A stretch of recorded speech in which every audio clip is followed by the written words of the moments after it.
Il agit dans l'ombre. Il prend des décisions à ta place. Il choisit tes relations. Il guide tes réactions. Il dirige ta vie sans que tu t'en rendes compte. Alors soyons honnêtes. Combien de tes croyances sont vraiment les tiennes? Quelle part de ta personnalité est authentique? Et quelle part n'est qu'un mécanisme de survie? À quelle fréquence agis-tu à partir de ce que tu es réellement et non de ce que tu as été conditionné à être? C'est exactement ce que Carl Jung voulait dire. Tant que tu refuses de faire face aux parties de toi que tu évites, les parties insécurisées, réactives, brisées, honteuses, dépendantes, quelqu'un d'autre tiendra toujours les ficelles.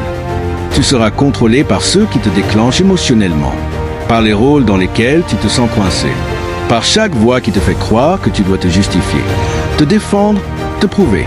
Et le pire, c'est que tu ne sauras même pas que tu es contrôlé. Tu appelleras ça « c'est comme ça que je suis ». Et voilà la prison invisible, celle que tu portes partout avec toi, celle dont personne ne t'a jamais parlé, celle que Jung a passé sa vie à dévoiler pour que tu puisses enfin t'en libérer. Mais se libérer n'est pas simple.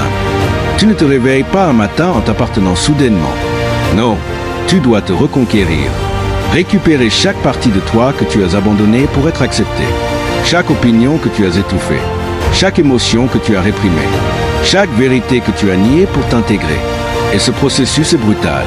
Parce que t'appartenir signifie faire face à toutes tes parts, surtout celles que tu détestes.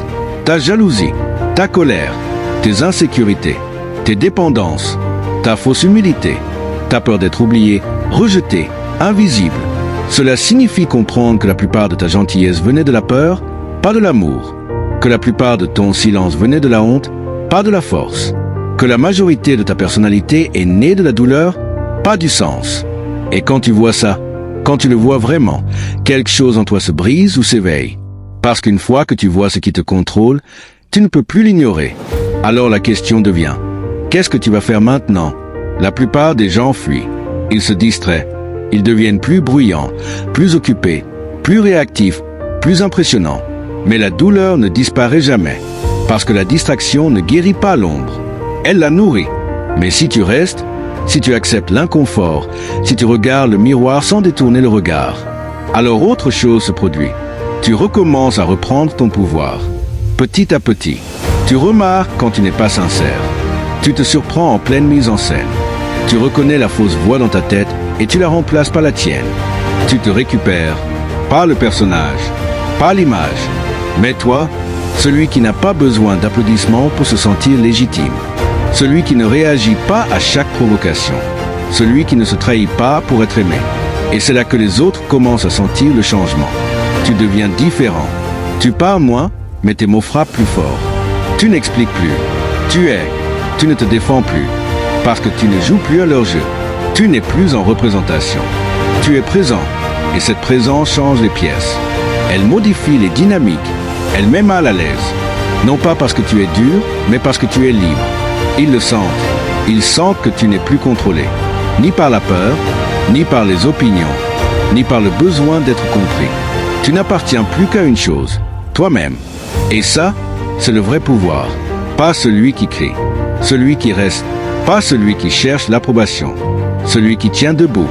Carl Jung disait, le privilège d'une vie est de devenir qui l'on est réellement. Pas ce qu'on t'a dit d'être. Pas ce que tu es devenu pour survivre. Mais ce que tu es sous les masques, le bruit et la peur. Et quand tu arrives là, quand tu possèdes chaque part de toi, tu deviens intouchable. Parce que personne ne peut te faire honte de ce que tu as déjà accepté. Personne ne peut manipuler ce que tu as intégré. Personne ne peut contrôler quelqu'un qui n'a plus rien à se cacher à lui-même. Alors la prochaine fois que tu te sens réactif, défensif, déclenché, fais une pause. Demande-toi, qui répond en ce moment? Le vrai moi ou celui que j'ai créé pour survivre? Parce que si tu ne choisis pas, quelque chose d'autre choisit pour toi.